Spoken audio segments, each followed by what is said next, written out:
Hi, I'm Justin. Also, I hate the way my voice sounds, so if you can do whatever Photoshop does to voices, make me sound awesome. And this is my lovely friend, The beauty in the eyes of the beholder, and it's just about getting into the seat of being the beholder. Hayley. I don't think you have to be particularly perceptive.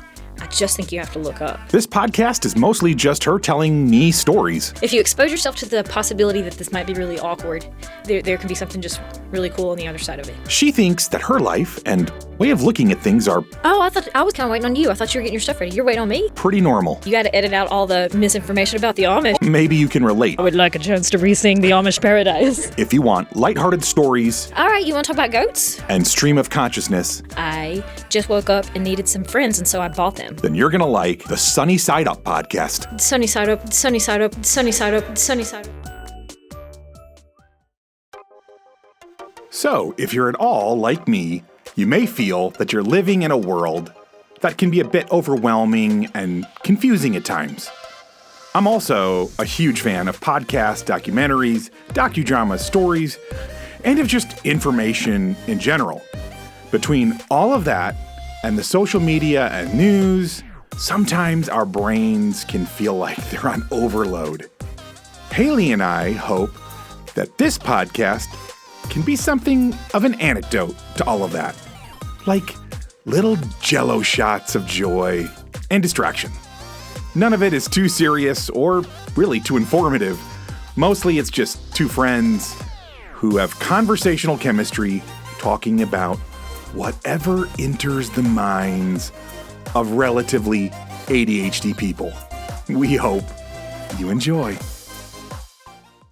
And in the same time, the Eras Tour, the Taylor Swift thing is going on in the background, and I'm hearing all the kids excited about that and saying, even if you don't like Taylor Swift, you're noticing what's happening. And they're talking about her being a generational talent. Not just a generational talent, because she's now breaking the records that Elvis held. And then you're like, well, I think this chick could go toe-to-toe with the Beatles and all the firsts because of the genres that she's crossing and the records that she's selling, but also just the business models and the things. And I'm like, wait a second. She's y'all's generation. She's closer to my age than theirs, but her first album comes out when these kids are 5 to 10 years old, and she was a lot of their first CD that they got. And my niece says, I remember getting that first CD, and it was in my CD player while I get a shower, singing my heart out. Help me out. What year was that first one? Early 2000s. Early 2000s. Okay. Yeah, wow. the early aughts. The early aughts. Mid aughts. I think it would have been mid aughts, but okay. They're listening to her first album, and then about the time these kids are getting to junior high age, they see Taylor Swift on stage at an awards show and Kanye West snatching a trophy out of her hand and doing, acting like a donkey there, and how she handles that, which is really relatable to any kid in junior high who's probably navigating the same things. And then, as she goes into her career and people are mistreating her and selling her masters to her enemies, and she's having to figure out how to help that situation and reshape it, and using her skills to overcome. I'm like, hey, there's a lot of positive in this. Yeah. So while everything else in your life was unprecedented and bad, you've also had something unprecedented that's kind of fantastic. And let's shine a light on that. A good over evil triumph from what you're telling me. This is a healthy role model, even if you don't like her music. She's a decent story to follow and to see what's going on. And I was like, so how about if with this generation, this could be, the school does a symposium. They used to do an honor symposium, I think once a year until COVID kind of knocked it out. And they haven't picked it up since then just because everything is barely getting back to normal. Yeah. But in the past, it was things like creation versus science, and they would get two experts and kind of debate it out, and the churches would bus people in, and it was a big deal. And one year they had the hometown TV show people because they were alumni from the school, and they would come and do a talk. So the topic can be anything. Gotcha. And I just thought with this generation, since they are the Taylor Swift era, growing up with her career, So what? Okay, let's make it fun, and let's focus on something good that's happening. Which I love. Won't that be fun? That is really cool. Now that I understand where you're going with the Taylor Swift symposium, so it's really. I need to narrow down that marketing. That's going to be a lot to put on a poster. Right. It's the longest podcast ever. Please splice this out. This is just me telling you about my idea. No, I love it. So I mentioned it at the And are you going to have two sides to it? Like, is there going to be like a pro or? There's no con There to is no Taylor con to it. Swift. Yeah. That's ridiculous. So it's really that's ridiculous. It's really just a. It feels like what you're trying to do is extract from this mega superstar's sort of journey of challenge and trial, like the life lessons that we can sort of pull into our own little worlds. Is that kind of is that sort of it? On one really well caffeinated evening, I had some great insights and had some good ideas. And I also have a sister-in-law who's really, really brilliant, but a lifetime Swiftie. But she's super creative, and she had some good ideas too. Do you want to hear some? I would like to hear some. All right, let me find it. It's in my phone. I had a list, but I mentioned this at the I don't even remember what it was, campus chili cook-off or something, and we're sitting around, and I mentioned it to the guy. I was like, this is our year. We need to do this. And he was like, why would we do Taylor Swift? I don't even know. He just knew nothing about her. And I was like, I'm telling you, dude. I'm telling you. The friendship bracelets. She revitalized the craft industry. Well, there is this weird divide, by the way. I think, and it may cross race. I'm sure it probably does, but for sure, white guys in their 40s like myself and up, I don't think we know. Obviously, we're aware of Taylor Swift in the sense of, like, you're aware that the Himalayas are a massive, like, mountain range. Full of Yetis. Full of Yetis, exactly. I don't know that we don't understand her. We don't get the we just don't understand what the hype is exactly. And again, not even like violently opposed. Just like she's flying in a different orbit. Deal? Right? Yeah, she's in a different orbit. I think is the safest. That makes a lot of sense, and I think that's what we would.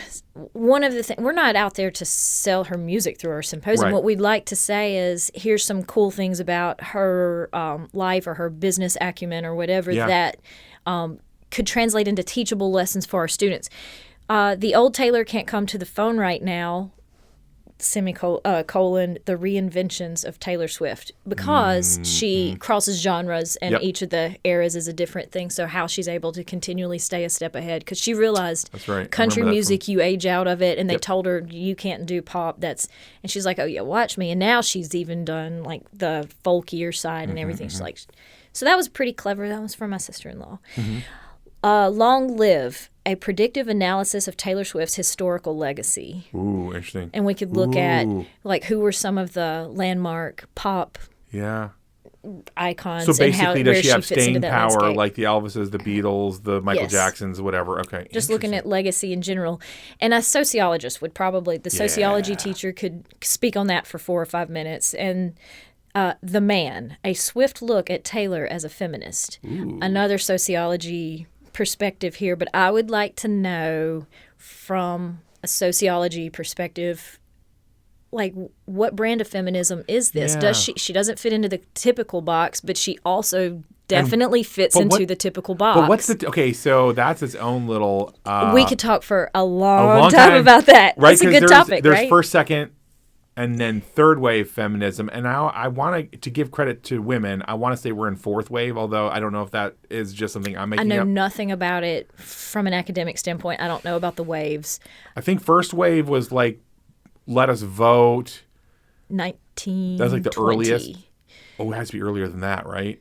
I'm just saying that's when we actually got the right to vote. Was it? Okay. Federally, so that's first wave. That was whenever we got the 19th Amendment. Wyoming was letting women vote from the beginning, I really? believe. Well, they only have a population of 600,000 now. If they're going to have a jury of 12 members or however many, they get all hands on deck. All of you register. Bring your livestock. Right. Everyone gets a vote. Yes, yeah. You had like first wave was like stuff that everybody should be behind, like women voting. I think second wave was like pushing for like equality before the law and like being able to own real estate. We're still there then. Yeah, no. Women We've could not accomplished that. open Don't their- get me started. We could not open our own checking accounts in Right. the 1960s without our husband signing off on it. We couldn't have our own credit cards in the 1970s. When you were born, your mama couldn't have her own credit card. I'm gonna look that up. That seems crazy, but Look I it know. up. Look it up I know. right I know. now. It's just Help me write my symposium.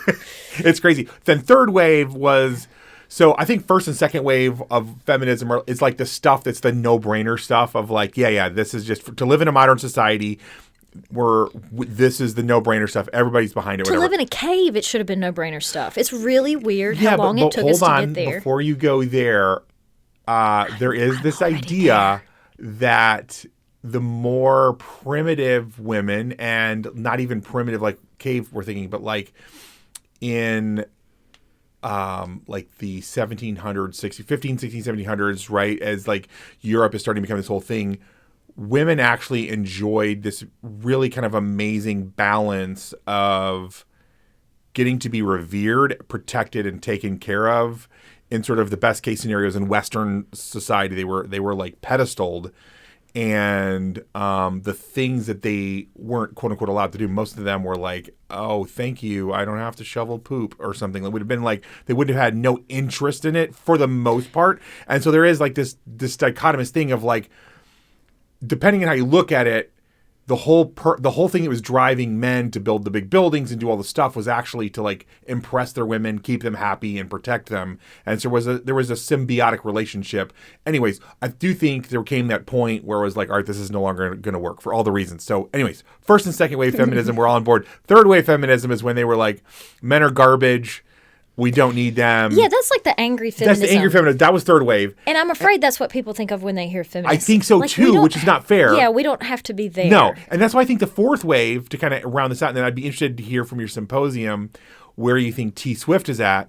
I think fourth wave feminism has actually pissed off the third wavers because they're like, hey, if I want to stay home and raise my kid and have my husband / significant other go out and work because that's what yes, right. That's a feminist that's my choice. Right. That's right. And now they're having to fight a little bit of the third wavers who were like, we fought and burned our bras so that you don't have to. So you don't have to. And they're like, but we choose to, and that's the whole thing with freedom, right? It's like, which, by the way, since I'm on this thing, stay on that soapbox. Stay on it. It's really fun. I think it was Jordan Peterson, but somebody was in a debate. It was a really fascinating debate with a strong feminist, and pointed out that in one of the Scandinavian countries, don't remember which one it is, but it's considered the most egalitarian country in the world. It's like 54% of all of the governmental leadership is female. Oh. Right. And so they went through all these lengths, and I don't remember if it's Finland, Norway, you have to excuse my ignorance, but whichever one it was, one of those, right? I bet it's Norway. It could be. They did all of this work to make sure women would have like equal access to like the STEM fields. Yeah. And what they found was once they made it perfectly level, in a self-selecting way, women actually were like, okay, I see that's an option, that's cool, but I can actually make more money being smart and understanding that field, but going into a part of the STEM world where having like communication skills and interpersonal skills is really important. Sure. And leaving like the, finger sucking, Coke bottle glass guys who are like the freak geniuses to actually do like a left brain, right brain sort of natural. And it was totally self-selecting. And it's like, anyway, so there is some of that that's sort of like the third wavers will continue to like kind of bash on how we're sort of naturally wired differently as male and female. And I think that's not totally fair. I mean, it's not fair if you're forced, but it is really fascinating how we just sort of like drift to our natural areas of strengths. So anyways, that's my whole thing. I would really be interested if she's like fourth wave, T Swift, I'd be interested to hear her like thoughts and all that. But I would too. And also I love that the example that what Parliament was doing there and giving the rights that it's Scandinavian, because I want to say that Viking culture was very empowering. Like their women were empowered and could do more a lot of things. Yeah. And I think like the women knew a lot of math and they thought that was like witchcraft, which I still feel like it's maybe demonic. Still borderline. Math ain't my thing either, but if you can do it, that's amazing. It is a superpower. For sure. But I like that they have a history of revering their women and they're still continuing. Hello, lovely friends. Thank you so much for hanging out with us. And it would mean the world if you would tell other people about this podcast and maybe even spam your social media accounts with just how much you're enjoying it. If you are, of course. Also, commenting and rating us on whatever platform you're downloading or streaming from is incredibly helpful to a little startup podcast like this one. On the other hand, if you are dissatisfied with your listening experience, please leave all of that hate on someone else's podcast. Just maybe to confuse them a little bit, right? But most of all, we hope you keep looking up and looking for the sunny side of life.